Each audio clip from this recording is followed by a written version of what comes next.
Hey everyone, Marty T Hawkins here, and I want to thank you for checking in with warehouse and operations as a career. We all, or most of the time, we know what our job is. We know the task, the function, and we may even think we know what expectations our boss has for us. Or do we know any of that, actually? And whose responsibility is it to know that we know those things? Well, today I thought we'd talk through a few of those things and the why. I believe we as employees need to know those things and be responsible to learn them, and why us as employers should be making sure that our associates understand them. Meaning that it's our employer's responsibility to explain all of them to us. Let me share what I mean. Let's look at the sanitation position.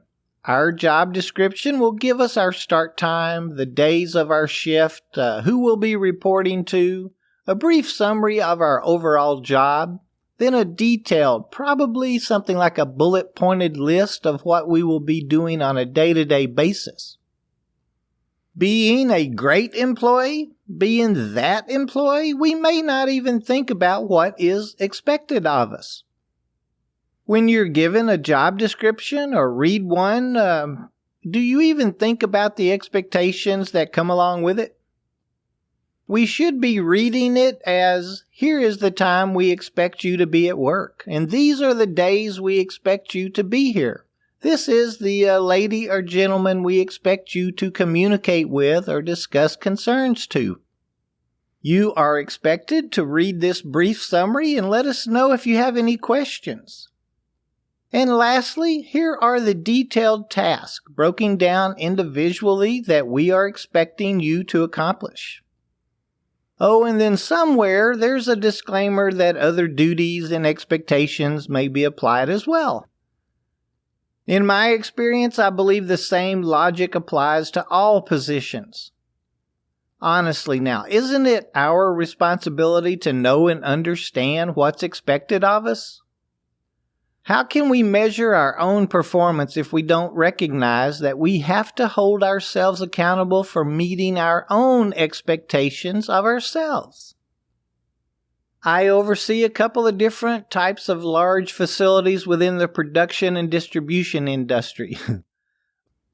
Anyway, while I was speaking with each manager, supervisor, and lead, we collectively decided there needed to be a defined list of expectations for each of their positions. We found that sometimes the manager was doing a particular report while a supervisor had already gathered all the needed information and just hadn't had time to complete it. Or a lead had spent like 20 minutes checking the inbound doors only to find that his or her supervisor had already done it 10 minutes ago. They felt that something defined, written duties or expectations would help them and save the whole organization some time and money.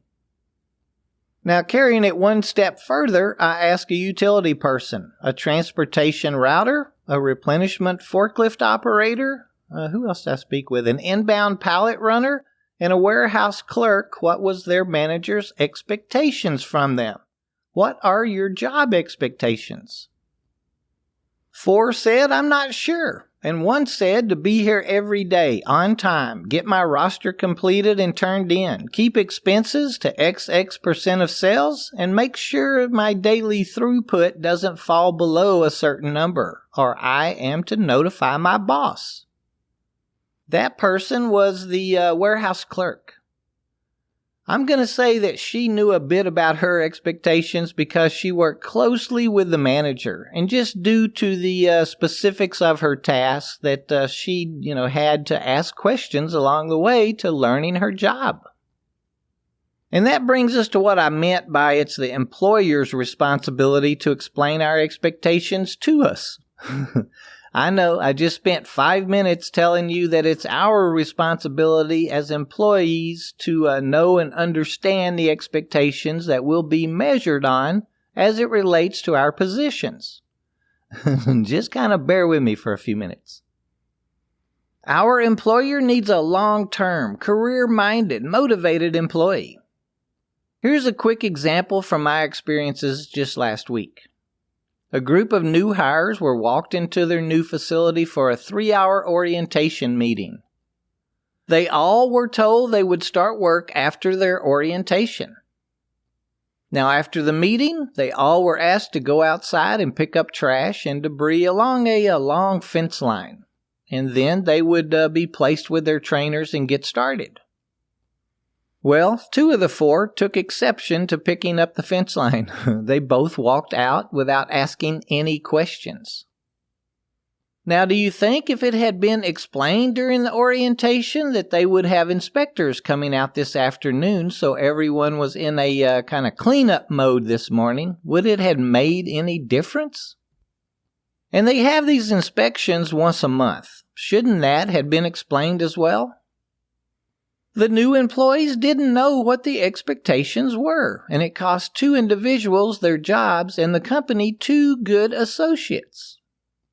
I'll agree that the 2 employees didn't handle things right, but neither did the management team.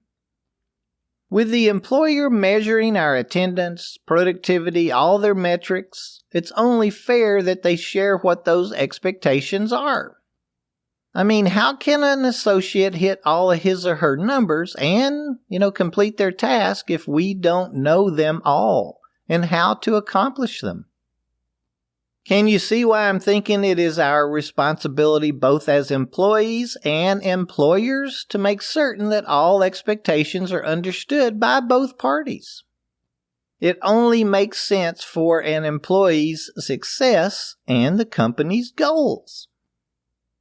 I want to expand on expectations in 2 other forms as well real quick. As Merriam-Webster tells us, expectation is the act or state of expecting, anticipation, something expected, basis for expecting, assurance. Now let's check out that last word too. It's one of my absolute favorites, assurance, confidence of mind or manner. Easy freedom of self-doubt or uncertainty, excessive self-confidence, pledge or guarantee.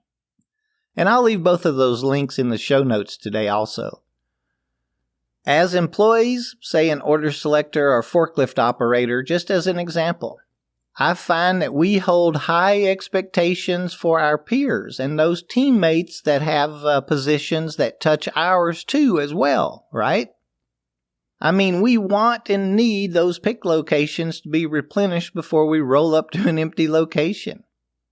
And as that replenishment fork operator, we have the expectation that our inbound staff have properly received it and put it away in the correct spot. And then others have expectations of us in these positions as well. The loader expects us to have placed the product properly, facing the direction or the correct direction so they know how to load it. And let's not forget about the delivery driver. He or she holds the order selector accountable and expects the product to be placed in the proper zone on the pallet so they can, find it to unload it efficiently and make sure it's the correct item. Well, did I ramble on too much or did I get my thoughts on accountability, expectations, and assurance across?